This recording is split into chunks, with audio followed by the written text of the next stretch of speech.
As stated by McNamara and Crawford in 2007, a student is at the heart of the learning process.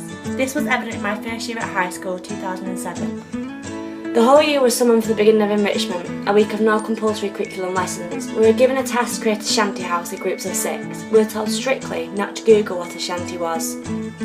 This meant we had to use our own imaginations, thus meaning it was a student-centred learning experience. Collins and O'Brien in 2003 expressed that this meant we could influence the content and the pace at which we learnt at. Being 12 years old, this was exciting. Although, looking back on this experience negatively, giving 12-year-olds the option to do minimalistic work could have meant that we choose to do nothing. However, we were given intrinsic motivation.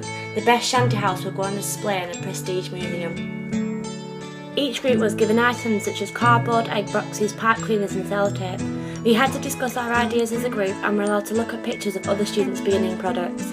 This multisensory way of learning was identified by Dr. Sam Orton, who argued that using multisensory learning as opposed to unisensory can better approximate natural settings, therefore producing a more efficient learning experience. After 4 full days of working on our shanty houses, we assembled in the lecture theatre with a view of everyone's shanty houses on the stage floor. The teachers emerged from the sides with hammers and bats and began to smash the individual shanty houses.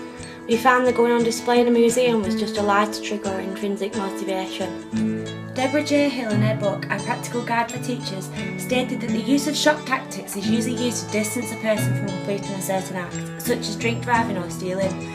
Nevertheless, it had been said that it works well on children if it is used in real-life documentary, and this is exactly what it felt like. As the teachers smashed the projects we had worked on for 4 days, it felt devastating and upsetting to know we'd tried exceptionally hard. Following this event, a stranger entered the room to share his story about working in Gambia with actual shanty houses. He put up a video followed by pictures. This gave the experience a sense of emotional context. This and the ruining of our houses gave the original task an educational purpose, rather than a self-motivated one, such as going in a museum. The key messages and themes of this lesson link to Jerome Bruner's thoughts that a child's social environment and social interactions are key elements of the learning process.